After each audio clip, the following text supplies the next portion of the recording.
experience, what are the most important qualities or skills that a successful recruitment consultant should possess? Yeah, as I mentioned, they basically need to have sales as a skill set, and that's very important. The second skill, which they really should have, is the ability to be able to understand people. And how do you understand people? You have to be able to ask the relevant questions. You have to be able to, you need to be patient. You need to be patient. You need to have a lot of patience in order to be able to understand people. Because Verinda, there are many different types of people that come in. Remember, we're talking about people from so many different sort of background that will come in. If I'm the recruitment consultant, if I want to be successful at my job, how do I ask you open-ended questions which will draw answers out from you in the most positive way, which will allow me to understand you? Because I need to understand you as a candidate in order to be able to place you with one of my clients. So I know, so I need to, as a recruitment consultant, you sometimes need to possess various different skills, different types of skills. You need to wear different types of hats, I say. So in 1 minute, I'm talking to you as a potential candidate. I need to adapt and adopt a style which will make you feel very comfortable and very easy, so I can get to understand you on a level which many people may not understand you. Okay, so what are those questions? How do I ask those questions to make you feel completely at ease? So I need to find out about you on a personal level. I also need to find out mainly about your professional skills and what you have been doing. What is your ambition going forward? Okay, so I get a complete picture of you as a candidate. I'll also need to be able to now go away to my client. Okay, usually it works the other way around. You find out from the client what they require, and then I have an idea, and I'll be looking for the candidate. But you need to go to the client and you need to talk to the client to figure out what is their pain point, what is it that's causing them issues currently, and what type of people currently sort of work within this organization, because every organization has a culture. And this is something very important, and this is something which I've seen in my experience by visiting many different organizations in many different sectors. I usually find every company has its own culture. And this culture, it's amazing actually.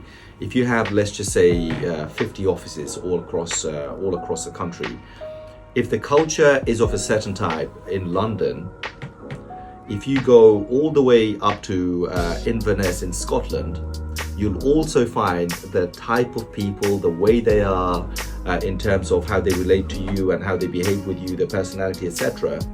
It's very similar all across the board. Now, I always used to think, how the hell is this happening?